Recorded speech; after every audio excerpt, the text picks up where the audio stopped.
আপোনালোকে জানে যে আমি তিনিটা ভাগত আৰু অলপ আগত গ'লে চাৰিটা ভাগত বুলি কম যে আমাৰ শিক্ষা ব্যৱস্থা চাৰিটা ভাগত বিভক্ত হৈ আছে।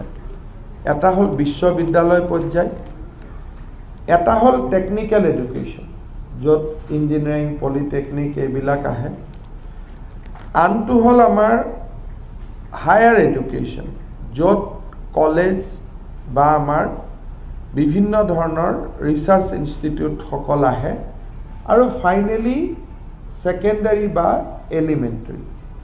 গতিকে আমি সিদ্ধান্তবিলাক লওঁতে প্ৰতিটো পৰ্যায়ৰ ছাত্ৰ ছাত্ৰী আৰু অভিভাৱকসকলৰ কথা চিন্তা কৰি আমি অহা 2 নৱেম্বৰৰ পৰা অসমৰ শিক্ষানুষ্ঠানসমূহ মুকলি কৰাৰ সিদ্ধান্ত লৈছোঁ।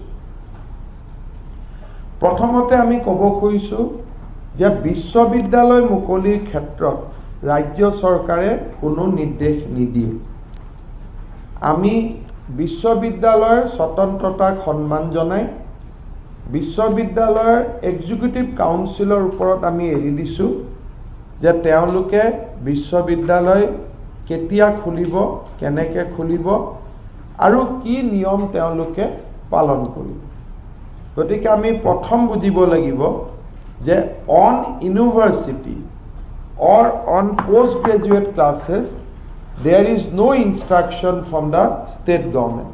আমি কোনো নিৰ্দেশ এই ক্ষেত্ৰত দিয়া নাই।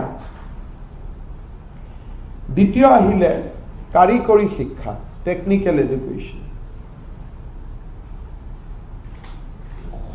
2 নৱেম্বৰৰ পৰা সম্পূৰ্ণ স্বাভাৱিকভাৱে পলিটেকনিক আৰু ইঞ্জিনিয়াৰিং কলেজসমূহে নিজৰ স্কুলসমূহ নিজৰ শিক্ষানুষ্ঠানৰ কাম আৰম্ভ কৰিব। So all government engineering college or polytechnic are allowed to reopen with face-to-face class from 2nd November. এখেতসকলৰ ক্ষেত্ৰত হোষ্টেল immediately খোলা নাযাব। So at least first 1 month hostel বন্ধ থাকিব, আৰু প্ৰয়োজন হ'লে ছাত্ৰ আৱাস খোলাৰ ক্ষেত্ৰত আমি 1 ডিচেম্বৰত সিদ্ধান্ত ল'ম। কিন্তু বৰ্তমান পলিটেকনিক আৰু ইঞ্জিনিয়াৰিং কলেজ 2 তাৰিখে খুলিব, কিন্তু হোষ্টেলবিলাক বন্ধ থাকিব। ক্লাছ কোনোবাই যদি ফেচ টু ফেচ ক্লাছ কৰিব পৰা অৱস্থাত নাথাকে, পলিটেকনিক আৰু ইঞ্জিনিয়াৰিঙত হাইব্ৰিড ক্লাছ হ'ব, অৰ্থাৎ ফেচ টু ফেচ ক্লাছো চলি থাকিব আৰু অনলাইন ক্লাছো চলি থাকিব। কোনোবাই হোষ্টেলৰ কাৰণে আন কিবা অসুবিধাৰ কাৰণে যদি কলেজত আহিব পৰা অৱস্থাত নাথাকে, তেওঁলোকৰ কাৰণে অনলাইন ক্লাছ খোলা থাকিব। So it will be a blend of both online as well as offline, কিন্তু face to face class 2 নৱেম্বৰৰ পৰা আৰম্ভ হ'ব। দ্বিতীয়তে আৰম্ভ হ'ল যে আমাৰ আণ্ডাৰ গ্ৰেজুৱেট ক্লাছেছ, যিটো আমি কলেজত কৰিব যাম। ইয়াত আমাৰ সিদ্ধান্তটো হ'ল যে 2nd নৱেম্বৰ 2020ৰ পৰা অসমৰ সকলো মহাবিদ্যালয়ত স্বাভাৱিক শ্ৰেণী আৰম্ভ হ'ব।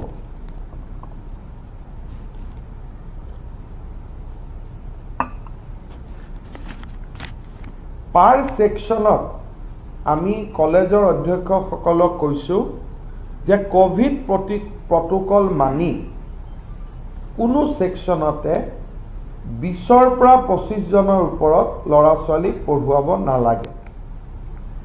এনেকুৱা কিছুমান শ্ৰেণী থাকে, পলিটিকেল সায়েন্স, অসমীয়া, য'ত 200-300লৈকে ষ্টুডেণ্ট থাকে। এইবিলাকৰ ক্ষেত্ৰত আমি তেওঁলোকক কৈছোঁ যে সৰু সৰু ছেকশ্যন আপোনালোকে কৰি ল'ব, কিন্তু এটা ক্লাছত যিকোনো কাৰণতে more than 25 ষ্টুডেণ্ট হ'ব নালাগে।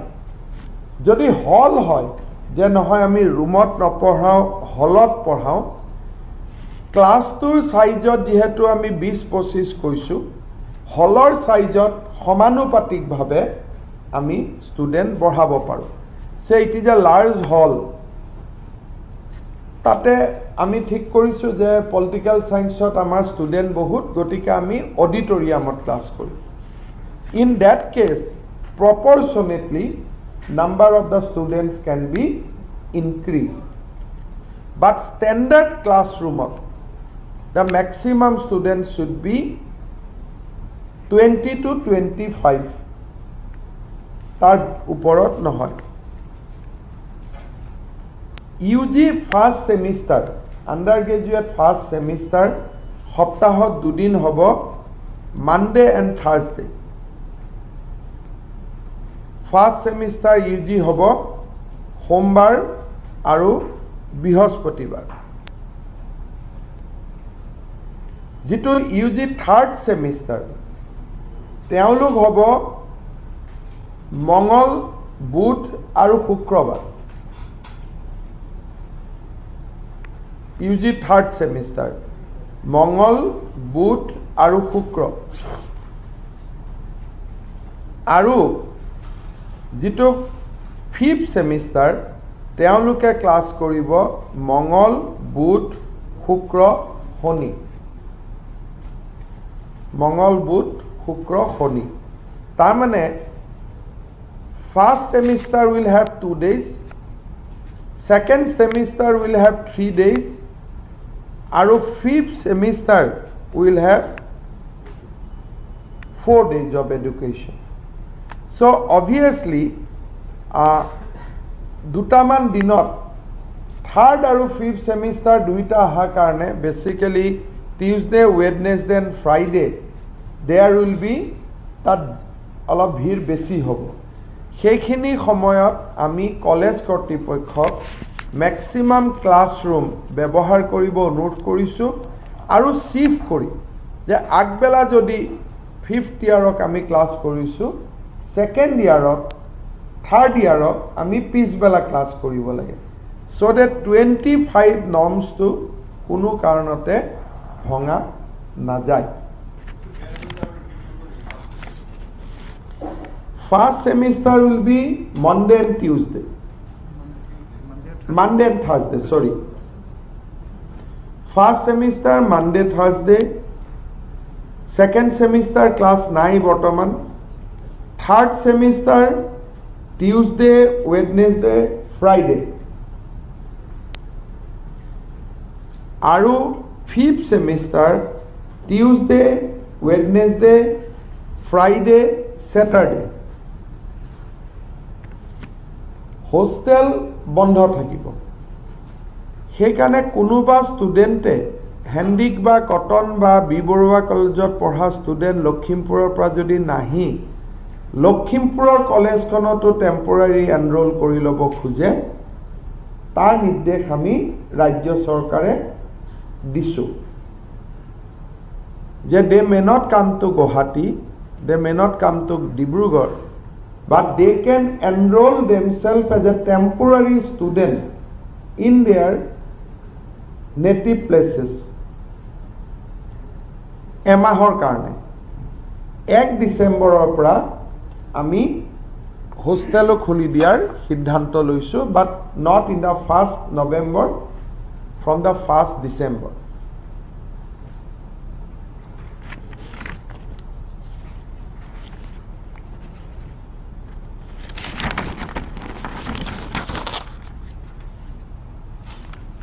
ইয়াৰ পিছত আহিলে school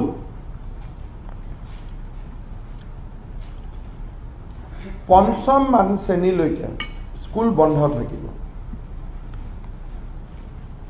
up to class 5th আৰু আমি অসমৰ প্ৰাইভেট স্কুলবিলাককো আমি মানা কৰিছো যে পঞ্চম মান শ্ৰেণীলৈকে কোনেও যাতে স্কুল আৰম্ভ নকৰে আপ টু ক্লাছ 5th অৱশ্যে মিড ডে মিল আনিবৰ কাৰণে গাঁৱত পঢ়া স্কুলৰ ষ্টুডেণ্ট সকল স্কুলত যাব পাৰিব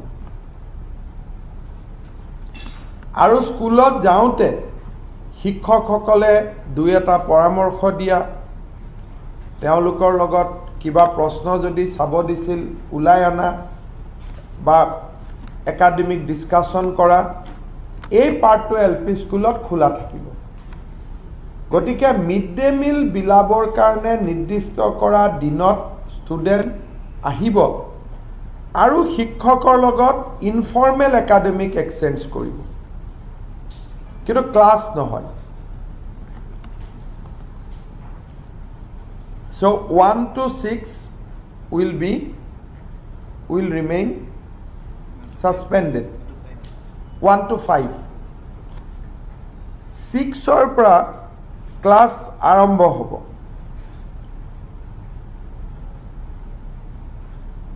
আৰু আমি যেতিয়া 6 পৰা ক্লাছ আৰম্ভ কৰিম, সদায় আমাৰ দুটা বেটছ হ'ব। All school will be open at morning 8:30.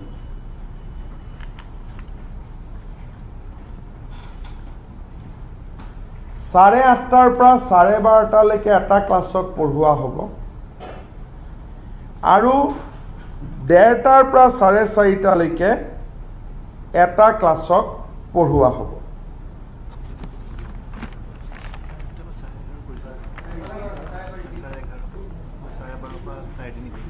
8:30 পৰা 12:30 নাই, 8:30 পৰা 12:30 এটা ক্লাছ হ'ব।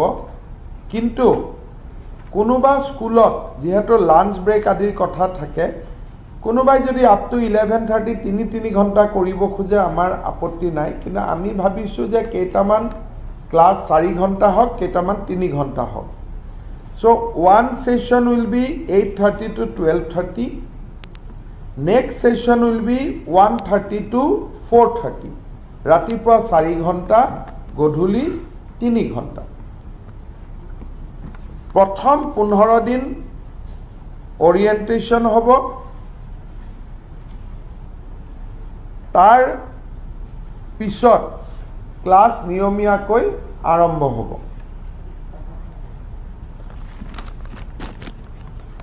প্ৰত্যেক দিনা ৰাতিপুৱা 50% ক্লাছক মাতা হ'ব, গধূলি 50% ক্লাছক মতা হ'ব।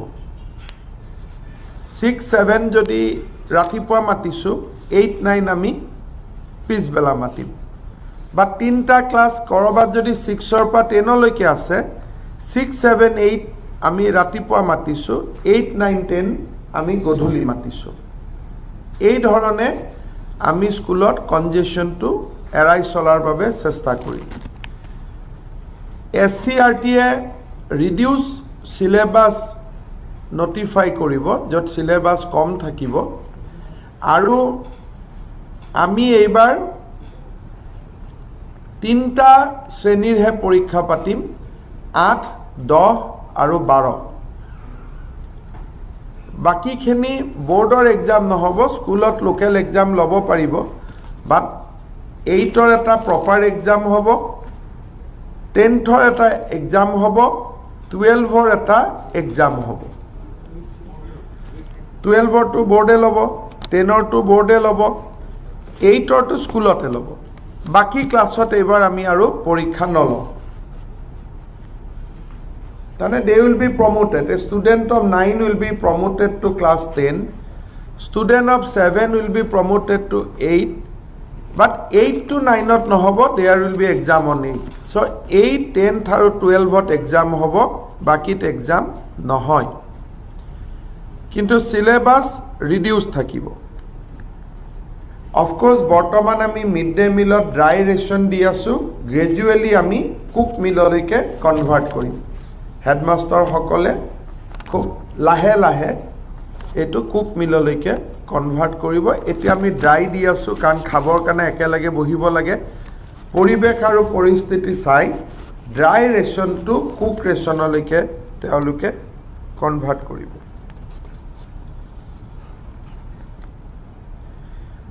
ওৱান to 5ৰ ওপৰত আমি ডিচেম্বৰত সিদ্ধান্ত ল'ম। আৰু ৰেচিডেঞ্চিয়েল স্কুলসমূহৰ ক্ষেত্ৰতো আমি ডিচেম্বৰ মাহত সিদ্ধান্ত ল'ম।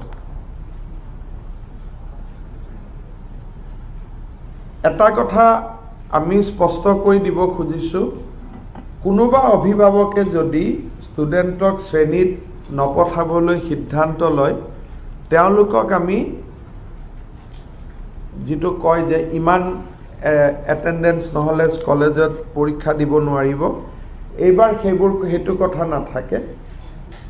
যদি কোনোবা গাৰ্জেনে ভাবে যে মই ষ্টুডেণ্টক নপঠাওঁ, ঘৰতে মই তেওঁলোকক পঢ়ুৱাম, তেওঁলোকৰ এটেণ্ডেঞ্চত কোনো অসুবিধা নহয়।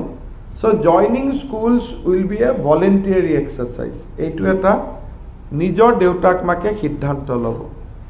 চেনিটাইজেশ্যন চলি থাকিব আৰু আমাৰ হেল্থ অথৰিটিৰ লগত প্ৰত্যেকখন স্কুল সম্পৰ্কত থাকিব। Periodic testing of COVID-19 will be continued. গতিকে আমি বাকী ইন ডিটেইল যি প্ৰট'কল আছে DC সকলক স্কুলক আমি জনাই দিম।